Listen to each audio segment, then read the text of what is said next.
All right, ladies. Well, thank you for joining. Many of you have probably heard about emotional intelligence, and I am by far not the expert, but it is something as an HR consultant that I am being asked by my clients over and over again to talk about with their staff. And so we're going to dive into it. We're just going to kind of take a real quick drive by, if you will. But I hope that this conversation tonight will be a catalyst for you to have more conversations, to do a little more research for yourself, and see what you can do to make sure that emotional intelligence is a positive way that you add to your personal and professional development. So first, let's just identify and define emotional intelligence. Daniel Goleman, is the one who is credited with bringing emotional intelligence to the forefront. But when I was doing research, it was actually a woman. There were many women actually who studied this back in the 70s, including a Rosalind Cartwright. But Daniel Goleman looked at it even more and really made it popular.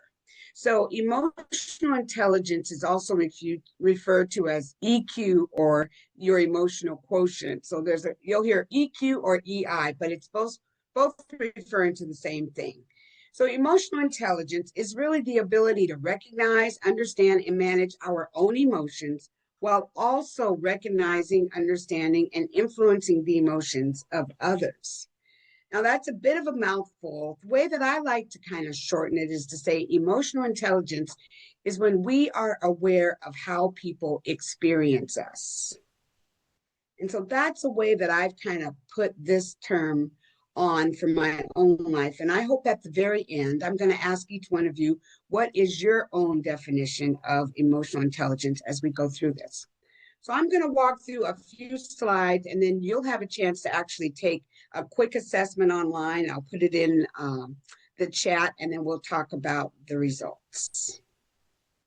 So I'm hoping this video plays and cooperates with us. So this is from Daniel Goleman. It's just a 4-minute soundbite, but I think it does a great foundation of why emotional intelligence is so important today. So let me know, Desiree, if you guys can hear it okay.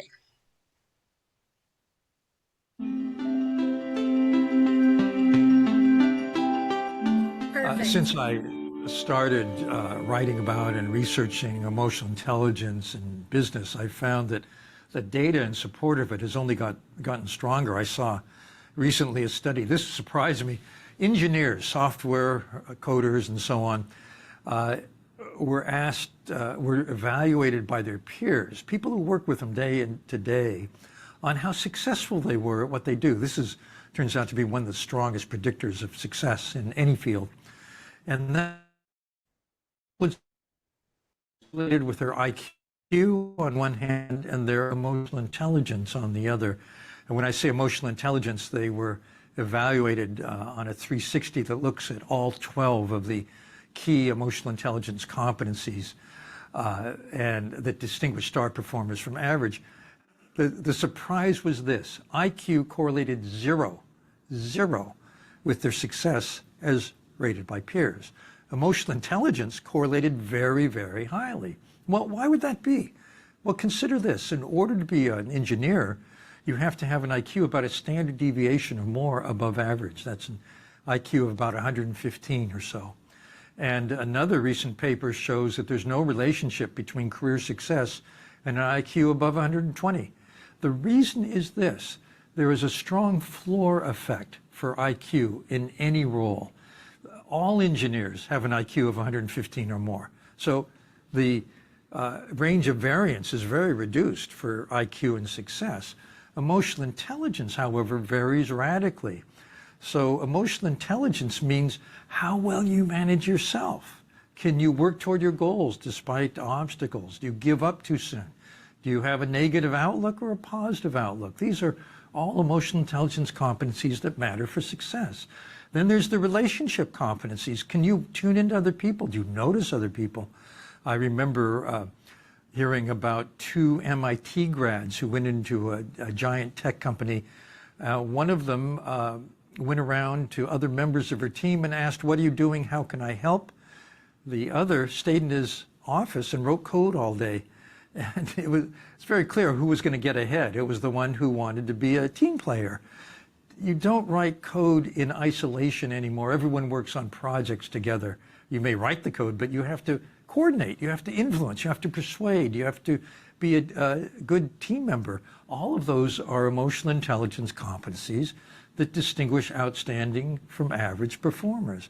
So when you think about it that way, it makes sense that even among engineers, emotional intelligence will predict who is a star and who's just mediocre. And when you think about this at the organizational level, it means you want to be sure to include emotional intelligence when you consider hiring people. I have a friend at an executive recruiting company specializes in C-level hires, CEOs, CFOs, and so on. And they once did a study internally of people they had recommended who turned out to be bad and were so bad they were fired. So these were failures. They were surprised to have failures, but they realized when they looked more carefully that these were people who were hired because of business expertise and IQ and fired because of a deficiency in emotional intelligence. So it's more important than ever these days. And so in hiring, it needs to be considered. In promoting people, of course it needs to be considered. And it should be part of HR. It should be what you help people develop further strengths in. Because the good news about emotional intelligence is it's learned and learnable. And you can upgrade it at any point in life if you're motivated. All right. There we go. So before I dive into a few elements, Mr. Goldman mentioned there's actually 12, but what kind of stood out to you guys from that video real quickly? I'm just feel free to take yourself off mute. We're small enough where if you don't have to put in a chat, it'd be great to hear from you. But what kind of stood out to you guys during the video? When I'm sorry, my apologies. No, go ahead, Felicia. As he was speaking about being in control of your own emotions while you're dealing with others. So in other words, you are regulated, you're in a good space, and in spite of what others, how they may be responding or reacting, you can stay in control. Absolutely. That's a great point. Thank you for sharing. Who else? Hi, I'm Nicole. And what stood out for me was just being able to understand your space and your time as you reach out to others and overcoming your own obstacles and believing in yourself as you empower and embrace your own being. That's awesome. Everybody, that's my sister, my baby sister, Nicole. So I'm so excited to have you on the call. I didn't see you on there. So thank you for sharing, Nicole. Who else? What else stood out to you guys about some of the things that Mr. Goldman said during the video? I like that he said it's a learned behavior that can be taught and learned. Absolutely. Absolutely. Was it surprising to anyone that he said IQ really isn't the sole predictor of success? I'll pipe up. No, that wasn't surprising at all because we all know a lot of really smart people who don't know how to connect with others and can actually make them feel insulted or demeaned or condescended to because they don't know as much. So just because they know a lot doesn't mean that they can impart that to others and can actually impart that knowledge in a way that makes it not feel, you don't feel stupid around them. You can be in a room with a bunch of really smart people and feel accepted, or you can be in a room full of really smart people and feel, out of place or condescended to. And I think somebody with high EQ knows how to impart their knowledge without making somebody else feel less than for not having as much. And I think that's kind of what high EQ helps you do. Absolutely. Thank you, Renee. Thank you for sharing that. So this journey is really, really interesting because there's kind of two facets here. One, in our work life, in order for us as women to continue to be viewed as influential, a high impact player. It doesn't matter what your title is. What it matters is, do you demonstrate your value and look for ways to improve the value that you bring to work every day? And being aware of our own emotional intelligence and these elements, when we break these down a little bit more, is going to help us to just get a little closer to that target. If we think about our personal relationships, for me, I've been in HR for over 30 years, and I think I do a pretty good job in the workplace. But when it comes to my personal relationships, am I as intentional and guarded and careful about my interactions as I am with work? And the answer is no. I mean, there's nothing like family to help you remember that you still have some development to do to get better. And that's just because they love us, right?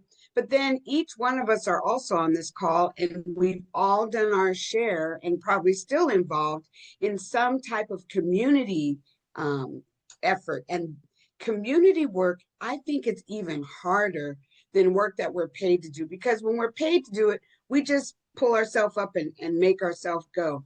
But community, when we're serving our community, whatever that capacity might be, dealing with volunteers, dealing with all kinds of people in the community who are, have similar passions that we do, but come at it a different way, that's really a great test of how we're pulled and how do we respond. And again, my definition of emotional intelligence is, are we aware of how people experience us? How do we leave them feeling after our own interaction? So this is why I love this topic and this journey.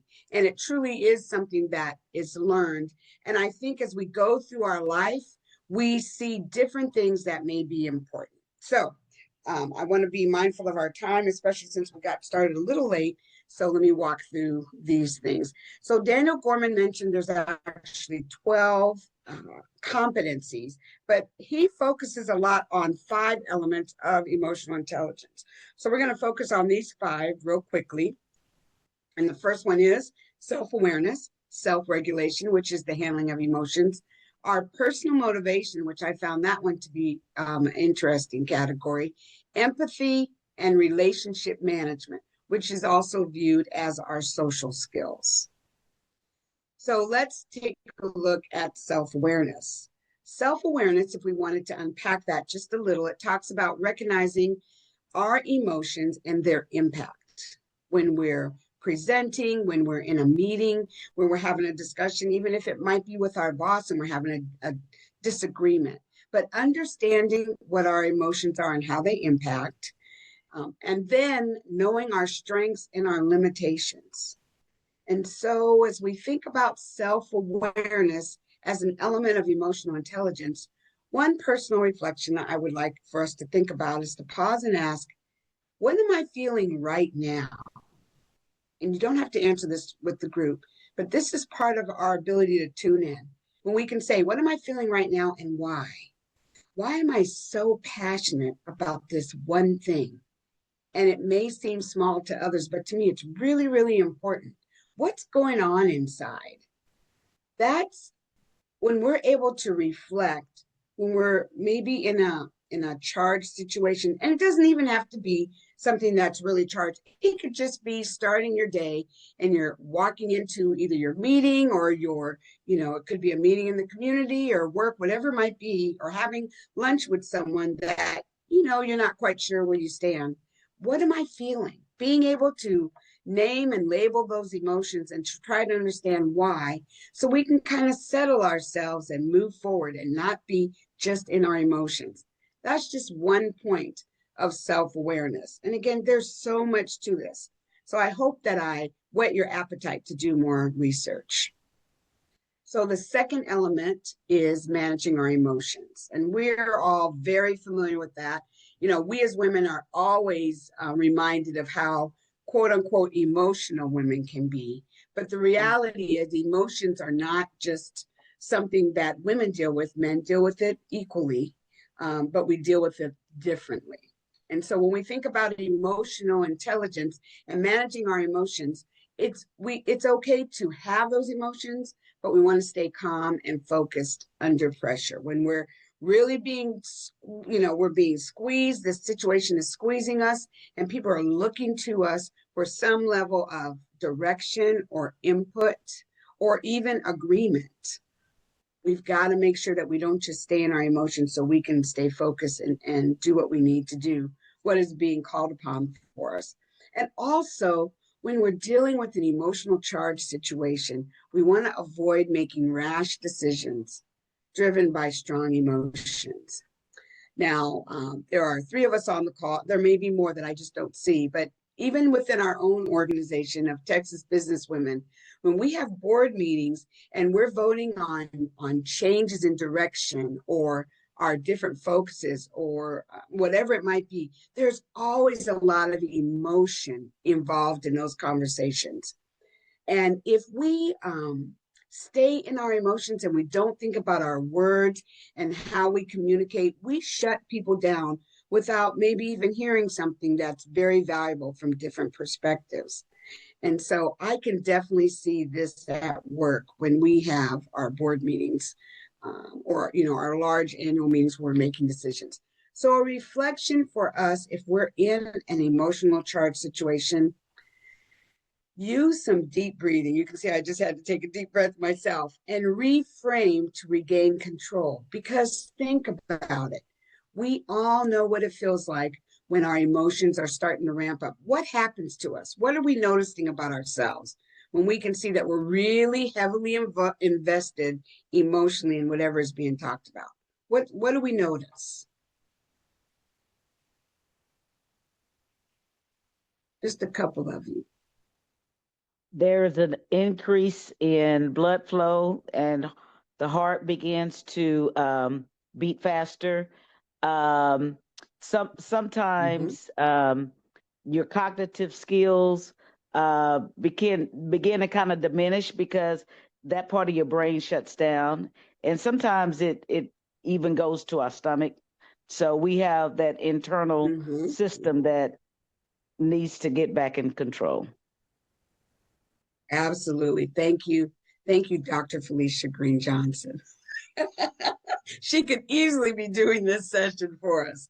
She's a wonderful person for me who helps talk me off the ledge when I feel really strongly about something. And she says, have you considered? And I go, yes, I need to do that. So that is a tool. If we do that for ourselves, it allows us to kind of course correct without abandoning our very important input that is needed. So the next one, motivating oneself. Now, this was a topic that I found where I really need to spend more time on, because as I look at my own personal life goals, short-term and long-term, what I realized when I did my assessment is this is an area that's a little lower than I would like it to be. So let's look at it a little bit more. When we're talking about this element of emotional intelligence, it says use your emotions to fuel persistence and resilience. And everybody on this call knows me pretty well. I'm very passionate, but am I using that passion to fuel persistence and resilience and get things done? Or am I just a rebel without a cause? Am I just passionate, but not following up with actions that are moving things forward? And I had to really take an honest look at myself and say, this is an area I need to do more studying and find out what's going on for me. So we want to use our emotions. We want to stay focused on long-term goals, even through setbacks. And so the reflection point here is revisit our why when our motivation dips. So each one of us, we don't have to share it right now, but I just want you to pause for a moment and think. When we're not feeling motivated, what we want to do is ask ourselves that question, what's going on? What is it that we're afraid of? Or what is it that we're concerned about? Or what are we looking backwards at? Because once we can figure out what's impacting our ability to be motivated, then we can work. And it says that second bullet, stay focused on those long-term goals. And we all know that life ebbs and flows, and We may start one place and then it feels like we're taking a step backwards, but sometimes those backward steps are our resting places. Those are our gathering places where we can kind of refocus and figure out what's important to us and how do we want to move forward a little differently. And by having those pauses, that's what allows us to actually go further than if we never had a setback. So setbacks are perfectly normal. They're perfectly fine. We just have to make sure we get beyond that setback. Okay, empathy. So this is another one that I really felt like I was so good at empathy. And I'm pretty good at empathy at work, but when it comes to my personal relationships, well, my empathy could have a little bit, use a little retooling. No comments from my sisters. Okay, so when we look at empathy, we look at the definition and it says, understand others' feelings and perspectives. Respond with compassion and connection. And the key word here is connection, because I can feel some empathy. I empathize with the fact that you're in a situation that makes you feel, not confident or is a very hurtful situation. But do I care about my own connection with that person?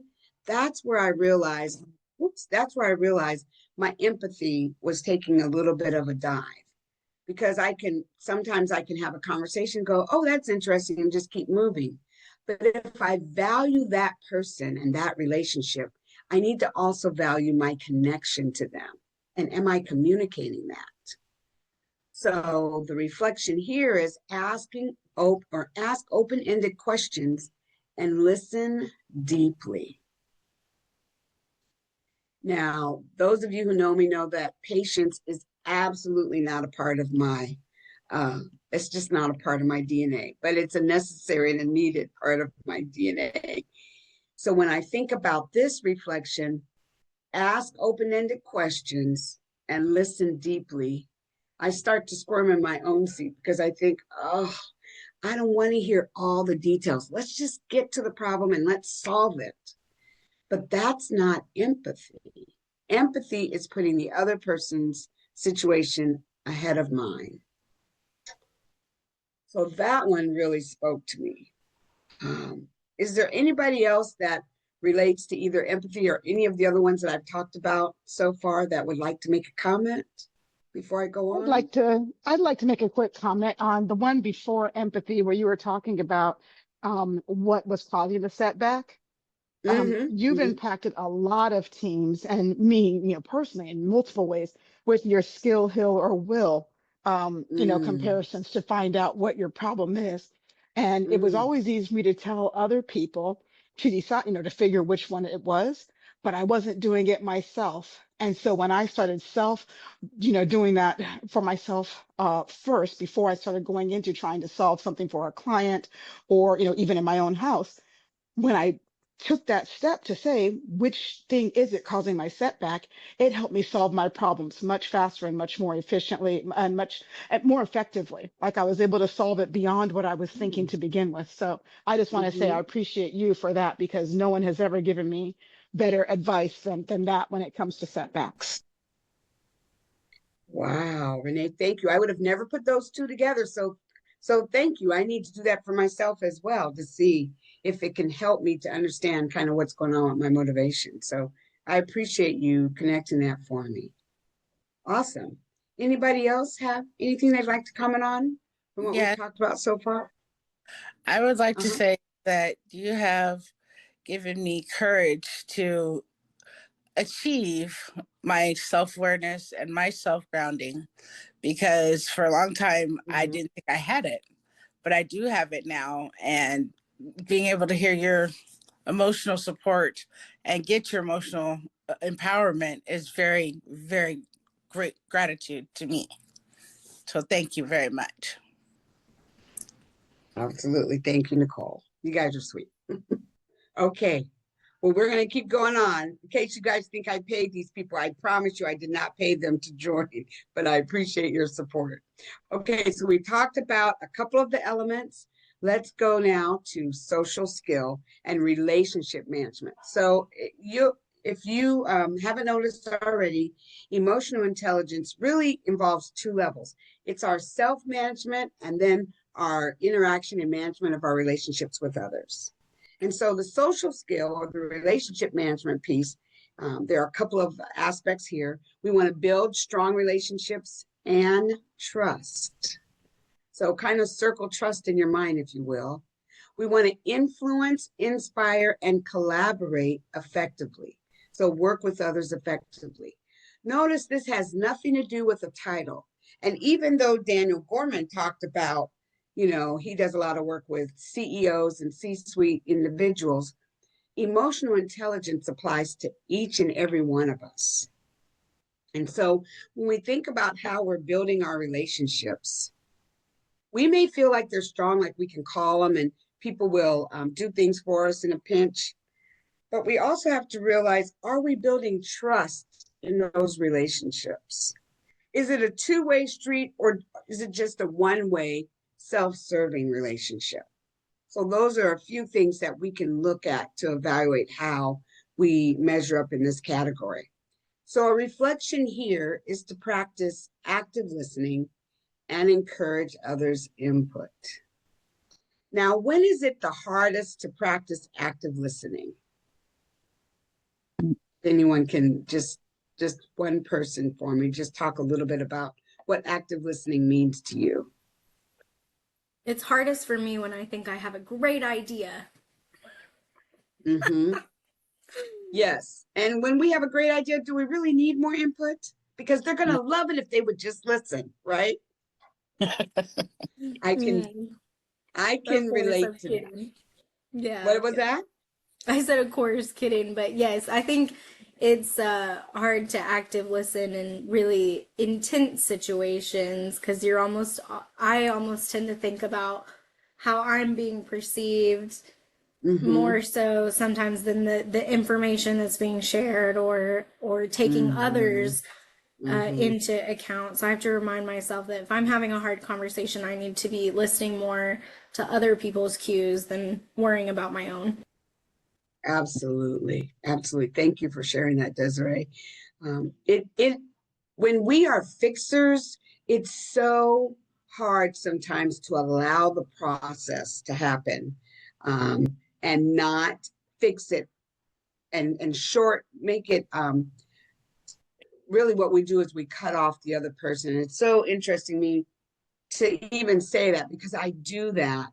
And I don't mean to, but I just want to let them know, no, we don't have to keep talking about the problem. We have an answer. Let's just quickly get to the end of the story so we can start fixing it. But what I realize is when we shut people down, I'm not building that trust. And they may think I'm a strong individual, but am I doing things to help them realize that they are also a strong individual? Because there are times when I'm really going to need to be able to share with them, and I want them to hear me. So that's, again, another one of these skills that Daniel Goleman talks about with emotional intelligence. It's something where we really have to be more intentional and say, how does this show up in my life? How do I present myself? How do I show up with others? And how do people experience me? So I hope that you guys are finding this insightful.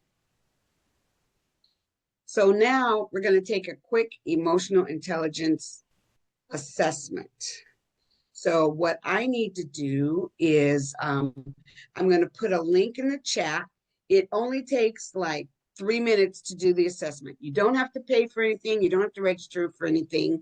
And then we're just going to talk about what results you see. Okay, so let me do something real quickly. And when we do the assessment, there's no right or wrong answer. So it says here, just be honest. What would your closest friends or colleagues say? Don't overthink it. Just pick a response and keep it moving. And remember, this isn't an exact science. It's self-reflection. It's very subjective, and it just depends on what you're experiencing, what you're going through right now. You may answer it differently later, but we're just going to do this just to kind of give us all kind of just a little starting point of where we may be when it comes to emotional intelligence. So I'm going to exit out of here. And let me see how I can do this. So we're going to do this this assessment from Psychology Today. And so what you're going to want to do is open up a new window and put that in there. So if you guys will go ahead and click on the link and let me know if you guys are able to open it. And if you can, we've got plenty of time because this is actually the back end of my presentation here. I want everybody to take a moment and take this assessment. Can you just let us know, are you guys able to open it? Just come off mute and let us know. Yes. Are you able to open it? Okay. Yes. Awesome. All right, so I'm going to give everybody like 3 to 4 minutes. No, Yes? Okay, you're just going to want to hover your mouse over the link and just click on it, and it should come up in another window.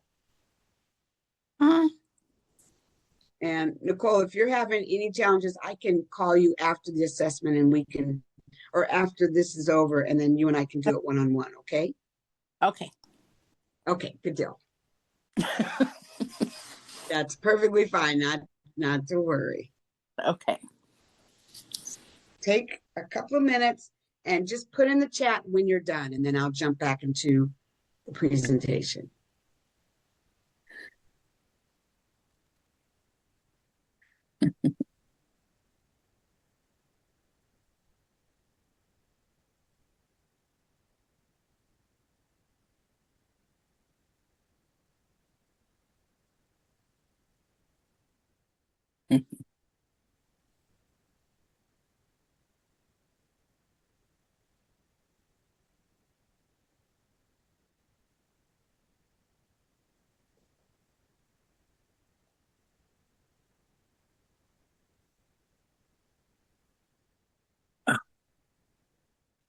Thanks, Renee. We'll share them when everybody comes together. We'll just put them in the chat once everybody's all done.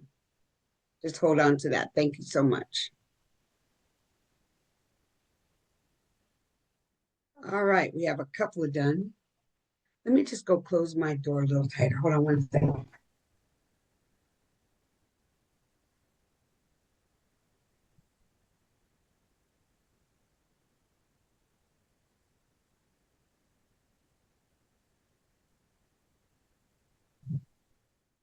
All right. Looks like we have a few more done. All right. All right, excellent. Looks like we've got everybody there. And then,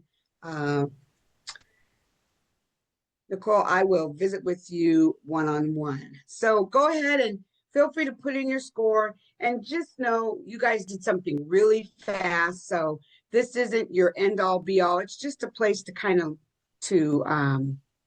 see where you're at in some of the areas. All right, excellent, excellent. So we're in the 90s. I think we have some other scores. Let me see. 70, okay. And a couple more people have scores, okay. All right, so you've got your ranges. Okay, excellent. Did you guys have a chance to kind of read your assessment? Because they give you kind of, if you scroll down, it'll tell you. This one is a super quick, easy one. We're going to make sure that you guys get the presentation. There's a second link that has 40 questions that puts you squarely in each one of the 5 elements that Daniel Goleman talked about, that I talked about today. But this is just a real quick one. So did everybody have a chance to kind of read through what it said to you about your score? If you guys don't mind, just share a little bit about what was interesting to you about this assessment. And again, if you were to take it again, you may score a little differently, but just what was there any type of takeaway just by reading what the assessment said?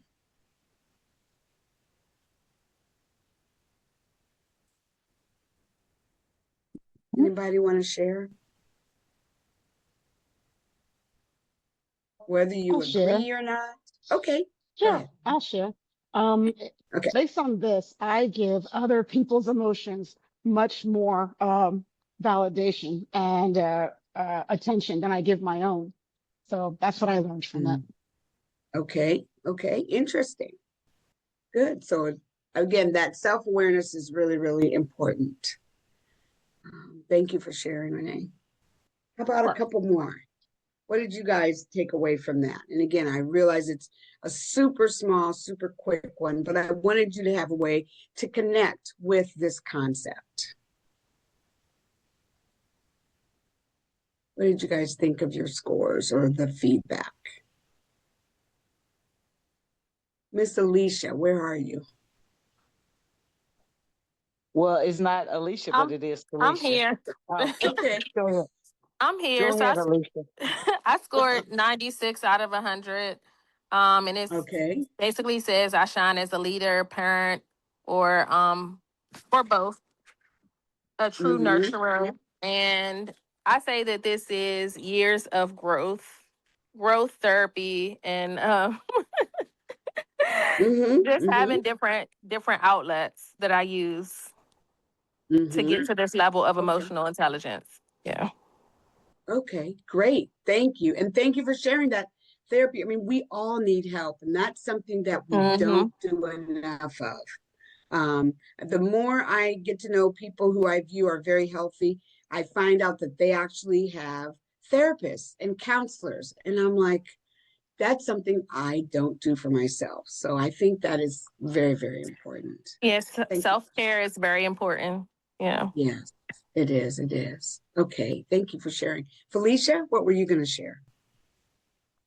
I was going to say, in the line of work that I do in my field, um, it didn't surprise me because it's necessary to stay regulated and be able to diffuse and validate others, as well as get others to buy in to what I can help them to walk through. And Mm-hmm. so therefore, um, being in a good place as well as being able to connect with others. Mm-hmm. That's great. And you are a great example of emotional intelligence. You are very, very even keel. I very rarely have seen you like out of character. So you're a great regulator for me as well. Thank you. Anybody else who's on the call have any thoughts about what your results shared? And again, it's not the end all be all of things, but just kind of just a, just kind of a quick assessment of what your initial thoughts were. Anything, Mary or Desiree?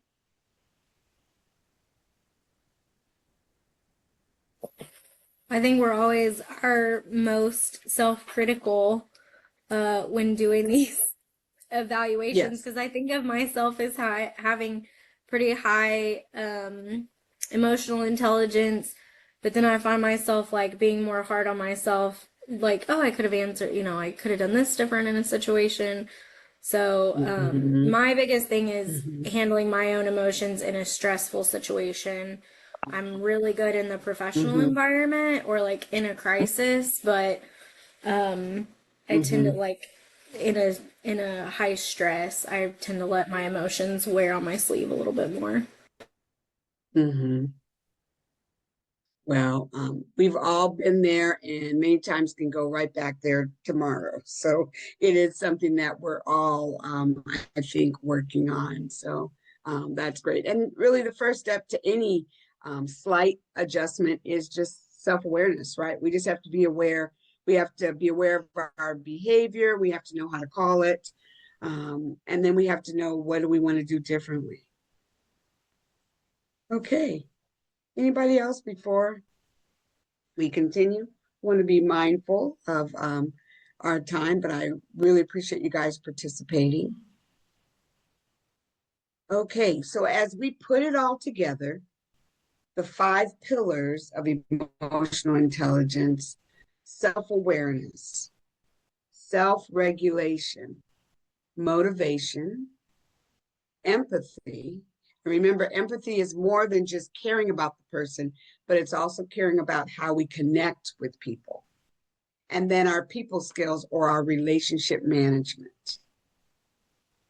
So these are 5 things. If we just started with this is a lot, as we can see. And you hear the phrase all the time about people who leave their jobs. People join organizations, but they leave their supervisors or their managers in the majority of the time. There are a lot of times when their supervisors are supportive, but they're just fighting against a system that's not going to work for them.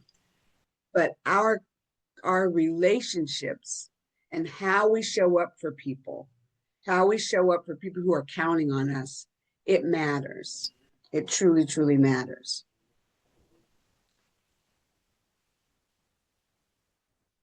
So here's what I want to begin to close our time together. And again, I thank you so much for participating. Some more personal reflection. Create your own definition of emotional intelligence. And I'm going to ask us to go around the room real quickly for you to say just what your definition is today, in 30 seconds or less. But also, and you don't have to comment on this, I just want to hear everybody's definition. But additional personal reflection, identify some key relationships in your personal and your professional life. And I said personal first on purpose. And it could be that as I get older, my personal relationships mean more to me than my professional relationships, because,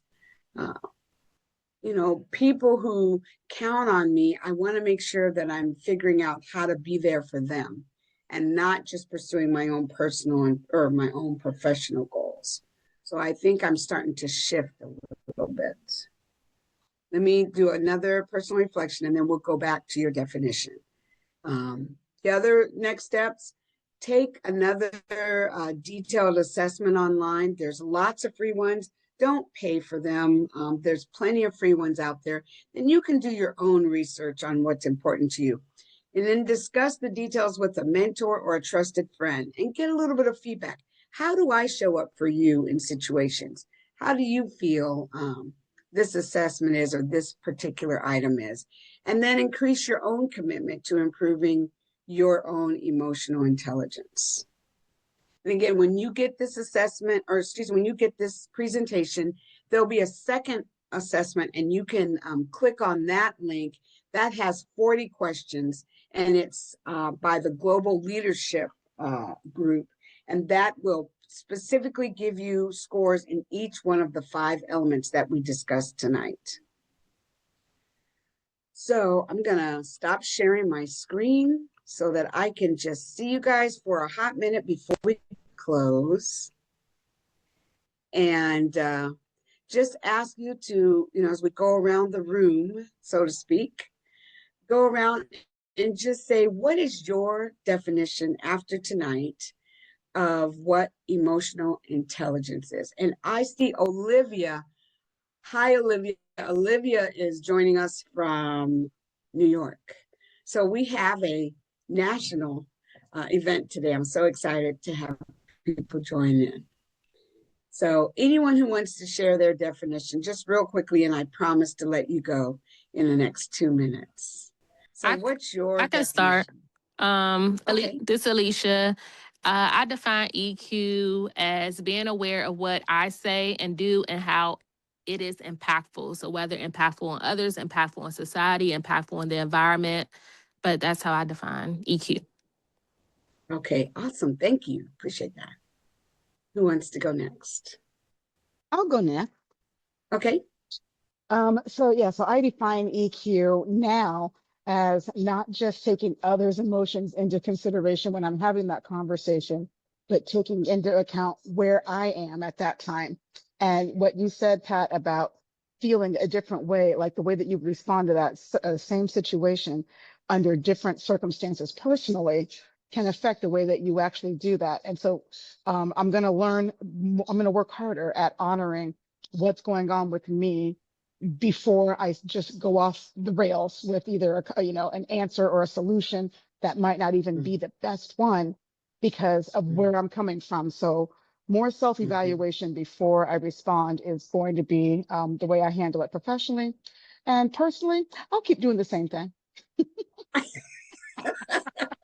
But one can only have so much greatness. Okay. There's only so much. Exactly. No, so yeah, but that really was astute for me. I never really realized how Mhm. differently I can feel in the morning versus the evening, on Wednesday versus Friday, and Mhm. I'm going to take that into account. And maybe I'll stop answering emails that require real decision making on Fridays when I'm already zonked and not even in the mood.